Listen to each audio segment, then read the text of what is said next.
pareils comme Mambo et dans d'autres villages du Sénégal. Aujourd'hui, une bonne partie de l'élite intellectuelle sénégalaise est issue du monde rural. Ça, c'est la triste réalité. Si on faisait un pourcentage des ministres, DG, députés, au cadre de l'administration, etc., en tout cas de l'élite sénégalaise, on se rendrait compte qu'une bonne partie est issue du monde rural. Donc, ils ont eu à faire du chemin, comme vous l'avez rappelé. Aujourd'hui, les élèves seraient honorés de voir un parcours comme le vôtre, c'est-à-dire partir d'un petit village comme Mambo.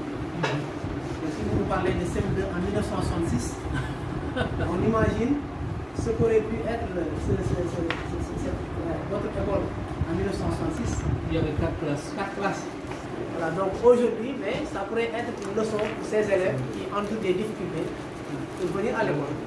Certains élèves font des kilomètres pour venir à l'école. Mais aujourd'hui, des modèles de réussite comme vous pourraient être les sources d'inspiration pour les élèves.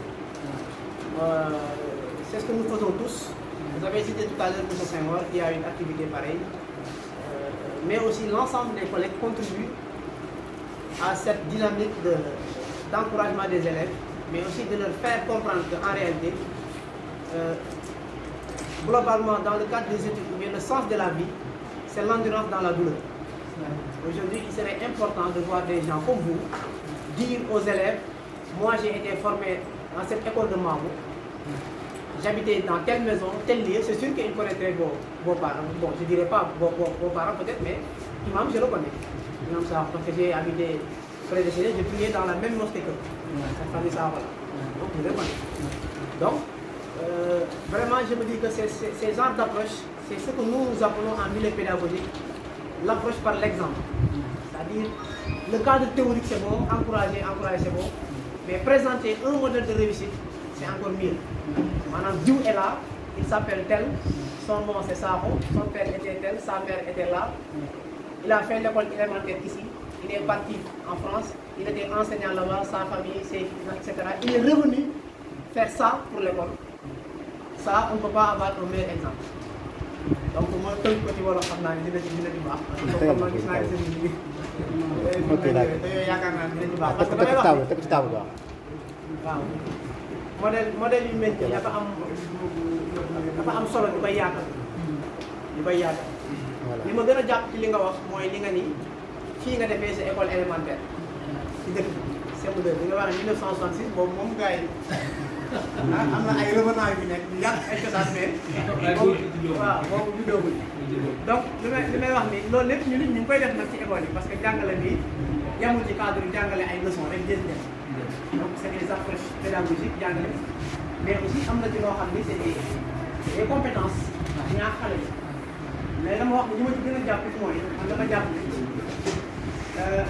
cadre théorique bind leçon nangam yedd baax na lool waaye modèle bi gën a gaaw mooy nit dañoo teg jëmm tegal ko ne ko kii góor bii ngeen di gis man na leen bàyyi man nga leen maam bañ xool da ngay leen fii la defee école élémentaire maanaam ku xool jafe-jafe tey ci dëkk bi 2023 bu demee 1966 kooku xelam daa war a xaar dëkk bi fii nan la waroon mel en 1966 kon nga gëmloo ko ne nit jëng na fii 1966 am fi entrée en sixième génn fi jaayante góorgóorlu jàng ba yàlla def bu dem France di fa liggéey nekk fa un enseignant di liggéey njabootam ne fa ba tey mu am lu mën a toll mu néew mu bari parce que yu mel nii jëf gi amul sens tolluwaay jëf gi amul sens mais forme bi moo am solo.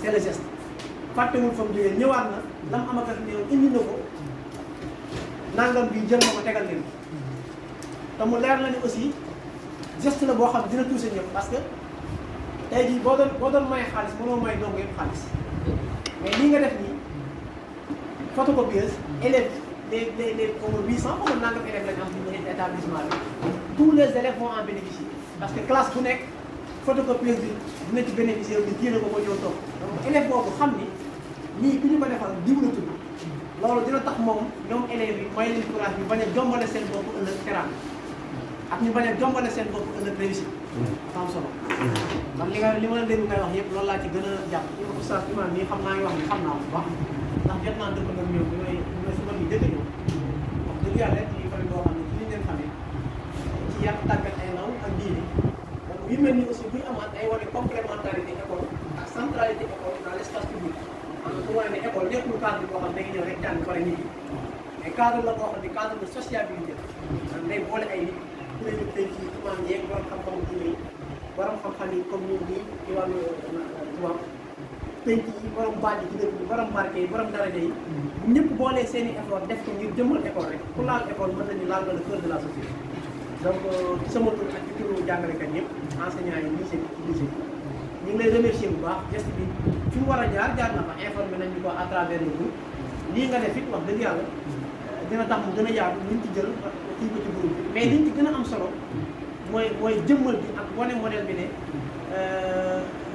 ni ma ko tënkee sànq nit daal amul fu ëpp fam cosaan loolu dafa am solo trop te nit amul foofu fam cosaan te nit mënul fu ëpp ay mbokk waaw lii wax dëgg yàlla fa nga ko mënoon def bari waaw waaye nag boo ñëwee tànn ci maanaam am nga lu fii représenté ci fa ma ko mënoon def bëri na waaye fi ma ko war a def fii la tàmbali fii la war a tàmbali ah fii la tàmbali fu nga xam ne ngay commencé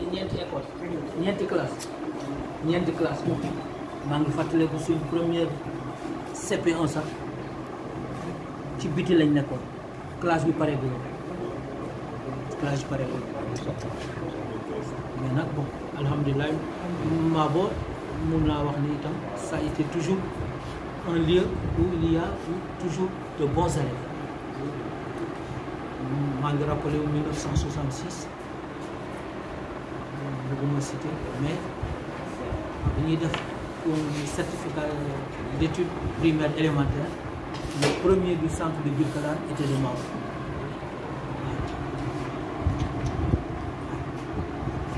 te itam ñu bëri ñu cadre yu bëri jóge nañ fi ñu waxal ñi ma bokkaloon classe ga ndax mën naa ci cité ku ñuy wax Mamadou Cissé mu nekk docteur en pharmacie maa ngi moom ñoo defandoor fii ñoo defandoor CM2 ah Jean Amadou Diallo moom il a fait l'armée ensuite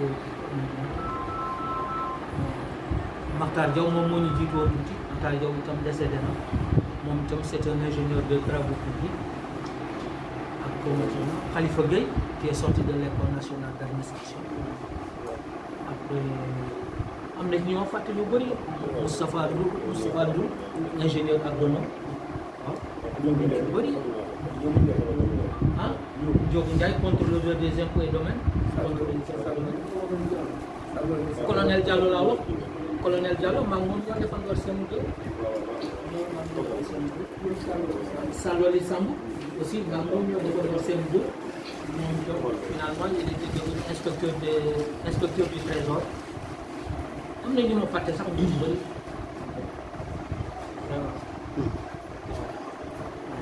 merci beaucoup. baax na léegi ce qu'on va faire après comme ils l'ont dit bon ñu gën laa remercier waat rek bon gën laa jaajëfal parce que comme ni mu ko waxee nit dara dina la war te doo ko def kon nag boo ko defee dañ laa war a wax jaajëf waaw ñu ngi lay jaajëfal ci ce geste et nous tenons aussi à vous présenter quelques niveaux. Peut-être on va choisir quelques classes parce qu'on ne peut pas passer à toutes les classes. Mais nous tenons parce que c'est quelque chose boo xam ne si comme ni ñu ko waxee léegi vous êtes un exemple boo xam ne bii dañ cee war a profité pour wan booy yi. bon xam naa ne vous avez tout fait pour que sax yenn yi mu bañ a siiw yenn siiw mais quand même nous tenons quand même si c'est possible si vous nous le permettez quand même qu'on puisse passer quand même au niveau de quelques classes. Nous présenter au poste. Oui, au niveau de quelle classe ça je l'accepte. Quelle classe nous présenter la bon foofu noonu wax ne yow yaa ko def lii ak lii waaw pour rek wan leen exemple. En plus de ça aussi on passera donc à la direction pour vous montrer là où on a encadré voilà. 5 je crois 2004-2005 j'avais fait déjà un don d'une imprimante au collège. Vous dites que je n'avais pas à le faire, je pense que si, puisque je suis né à Mabo. J'ai grandi à Mabo, J'ai fait l'école primaire de Maro, mais en ce moment-là, peut-être vous tous, vous n'étiez pas nés, puisque j'ai fait mon CM2 en 1966. J'ai fait le CM2 en 1966. À l'époque, nous avons été les premiers à passer le concours, l'examen d'entrée en 6e et le certificat d'études primaires à Birkelane. C'était la première année où Birkelane avait été désigné comme centre. Ouais. J'étais là avec peut-être quelqu'un que vous connaissez mieux que moi, colonel Diallo, Amadou Diallo. On a fait le CM2 ensemble. Moi, il a été affecté au collège à Kaolak. Moi, j'ai été affecté directement au lycée technique de la Fosse, où j'ai fait mes 7 ans avant d'aller à l'université. Donc, ce photocopieur, j'ai pris contact avec le proviseur et c'est Elhaj Imam qui m'a mis en contact avec un professeur Senghor. Parce que je ne savais pas qui est le proviseur, qui est les autorités.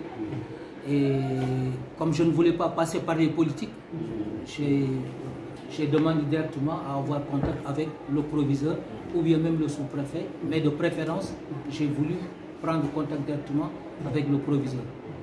Et ce qui a été facilité par Elhaj ici, qui est mon fils. Je dis mon fils, puisque son père est l'aîné de ma mère. Donc c'est mon fils. Okay.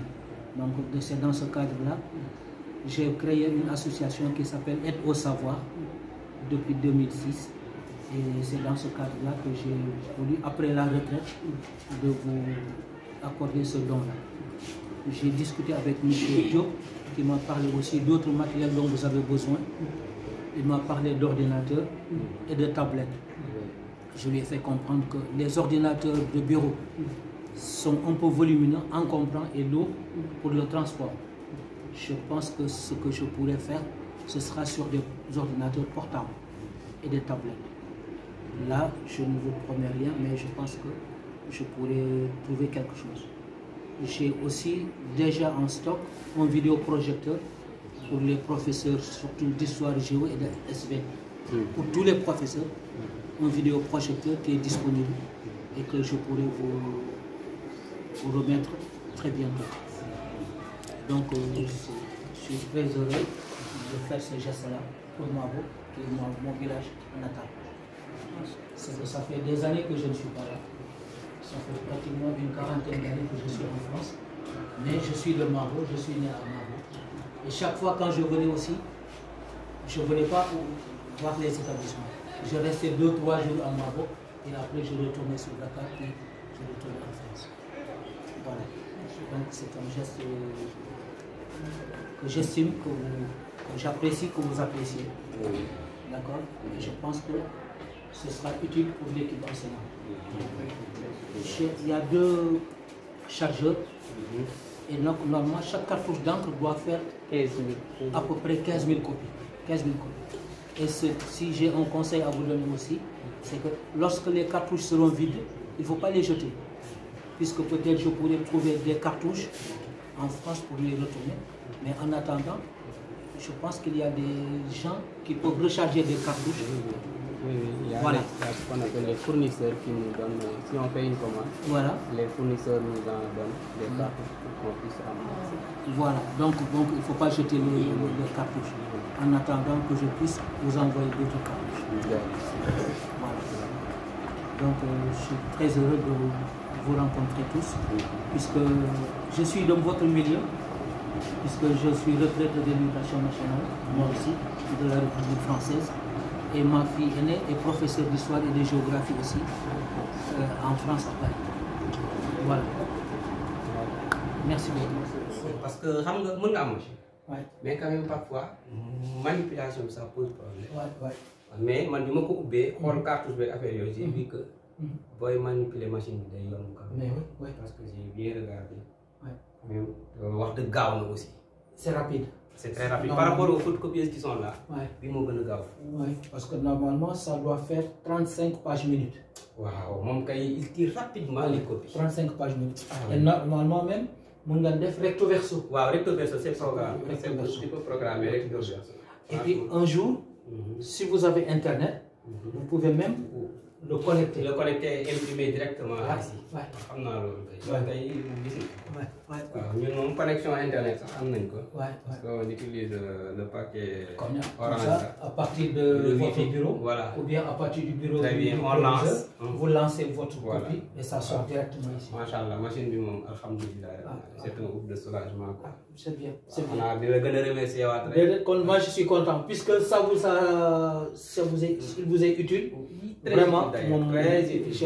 moi je suis très satisfait. utile. Très utile. Parce que en début d'année ñun machine lañ doon calculer mais ren moom ñu ngi sant yàlla bu baax. Alhamdulillah. alhamdulilah. Alhamdulillah. en tout cas daal yal na la yàlla fay. yal na la yàlla taxaw yal na la fi yàlla yàgg. waaw yokk say mën-mën. waaw loolu moom macha allah quoi.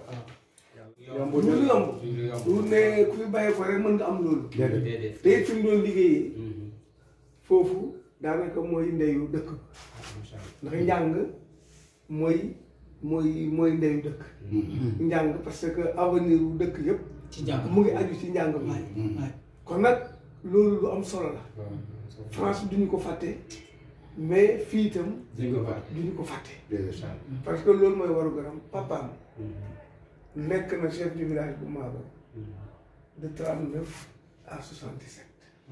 1939 ba 1977 son père est le chef du village bu Maaba. bàyyam moom lañ tuddee sama doom El Hadj Omar. kon nag lu mu fi deful rek. da ko mën ndax dëkk bu ne sa papa moomoon na ko. soo ko mënoon mooy gën ci dëkk yi. mooy gën ci dëkk yi. mooy gën a baax ci dëkk yi. kon def na li mu mën rek. da ngeen ko ci sant. mais moom itam mu ngi gërëm. ndax lii tey bi mu demee bu kenn taxawuloon. gannaawam di jàngale. école bi du toll ni mu ko fekk nii. waaye am na ñu taxaw gannaawam di jàngale. kon ñu ngi continuer moom fi mu jaar ba yàlla delloo si ko fi. kon loolu ñu ngi sant bu baax daal. ñun daal ñu lay suñu papa suñu dëkkandoor la waaye ku am njëriñ la. yéen bii ngeen gis. waaye ci famille bi mu bokk. kenn ku ne mun la fay jëriñ. waaw. ñu leen di sant bu baax de sàkku rek ngeen ñaanal ko. ñu yoon la boo xam ne. yoon la boo xam ne mën na am mu dugal ko ci njabootam. bu duggee ci njabootam. njabootam mën nañu continuer même geste bi nga xam ne moom laay def. bu fekkee dañu copier ci moom. waaw xale yi nag ñoom ñoo xam waaye nag wax dëgg yàlla comme ni nga gis mu du ko def te wàññiwu ko dara. ñoom bëgg nañ lu baax. te ñoom it maa ba mooy seen cosaan. amul kenn ci xay njabootam amul kenn ku juddoo France ñëw fii Sénégal lañ juddoo. njabootam ah. yaakaar naa itam mun na nekk. voilà mu ngoog loolu ki nga xam ne mooy suma taw. elle est dans l'enseignement. moo jël lycée Monori. Lycée Monori Ndanguin. À Anguin, professeur d'histoire et de géographie. Asou itam elle est dans l'enseignement. Asou. dinañ ngeen toog ñu. ah